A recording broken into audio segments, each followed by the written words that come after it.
Safrinha becomes largest than the summer crop, the summer season.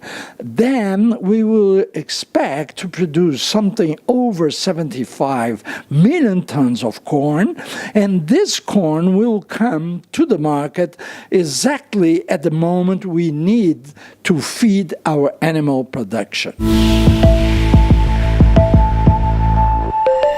I'll talk now to Eduardo Dyer. He is senior consultant at MacroSector and also an expert here in Brazil about agribusiness. Eduardo, how about the crop here in Brazil this year? What is the expectation? What is the perspective? Well, the perspective, as usual in Brazil, is we are also always optimist, but mainly in this year we are getting out of a not so good year, reflecting the political and economic crisis of 2016.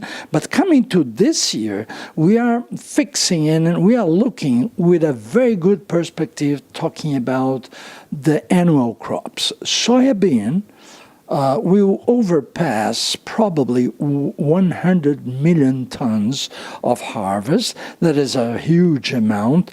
Largest part of them, close to 75 million tons, are going abroad, mainly to China. And right now, we are harvesting soybean, and we are starting with what we call the small season of corn. It's not such a small season. We used to have the name in Portuguese safrinha, but safrinha becomes largest than the summer crop, the summer season. Then we will expect to produce something over 75 million tons of corn, and this corn will come to the market exactly at the moment we need to feed our animal production.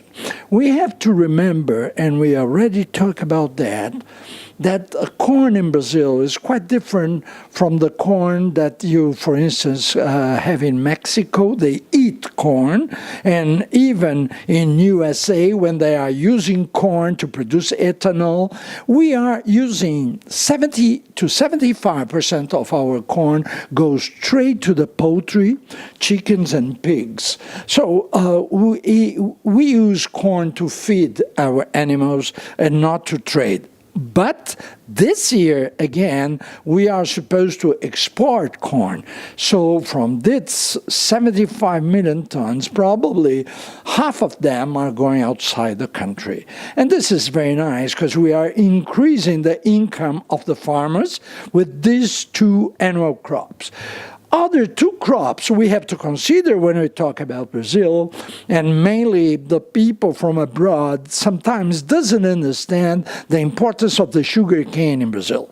The sugar cane is a semi-perennial crop. It's not a perennial crop as coffee, as orange trees, as cocoa, or bananas, or some other crops. But in fact, the sugar cane is a typical tropical crop, and when you take the sugar cane to the sugar mills, you have the option to produce or sugar that goes to our coffee, to our sweets, to our candies, or ethanol that goes to our flex cars. In Brazil, right now, 2016, and probably will increase in 2017, more than 50% of our sugarcane is going straight to fuel, to energy, is going straight to cars.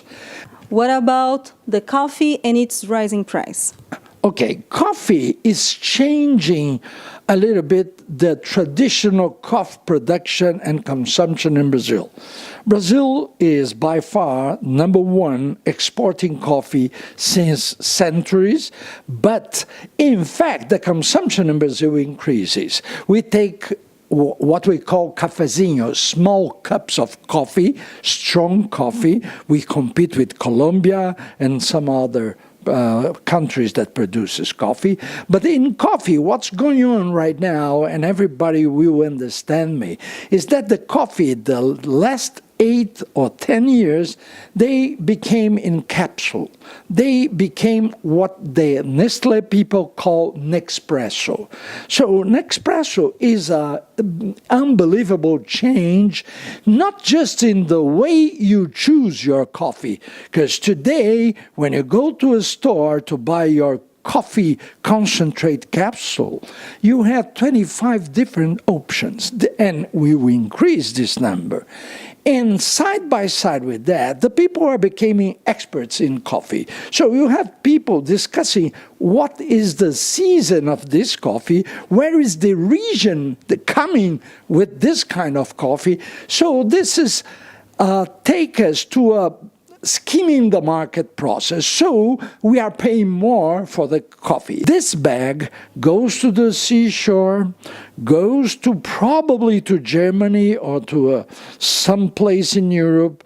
They burn, they crush this coffee, and then they go or Switzerland, or sometimes back to Brazil, and then you buy 5 grams, small capsules, and if you exchange the price you were paying at the final capsule in relationship with this bag, you are paying close to 20,000 reais. So it's a very added value in coffee.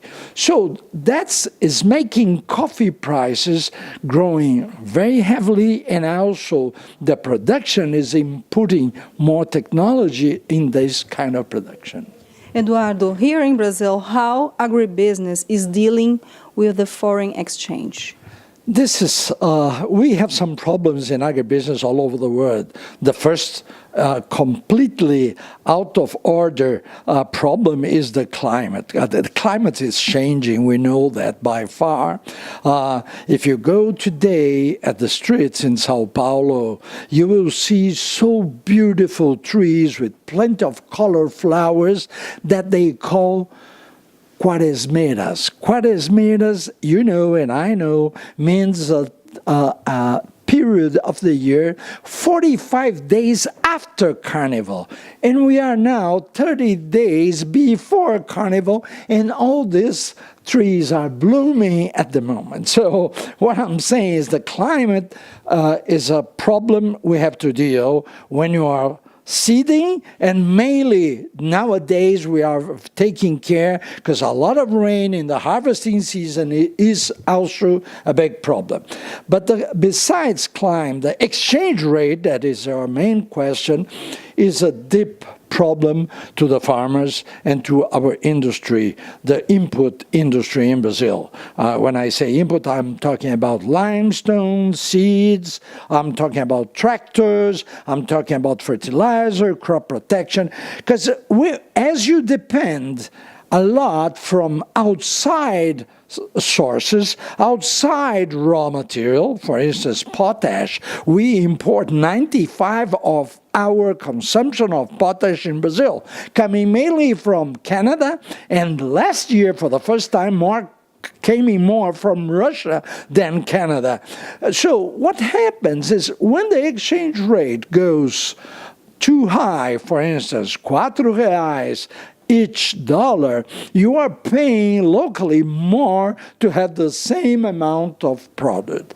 But on the other side, when you harvest your crop and you are going to the market, that means that you sell Chicago or Kansas or any place all over the world, or even in Brazil, maybe you will receive, as is today, 3.2 reais each dollar. So it's a kind of gamble.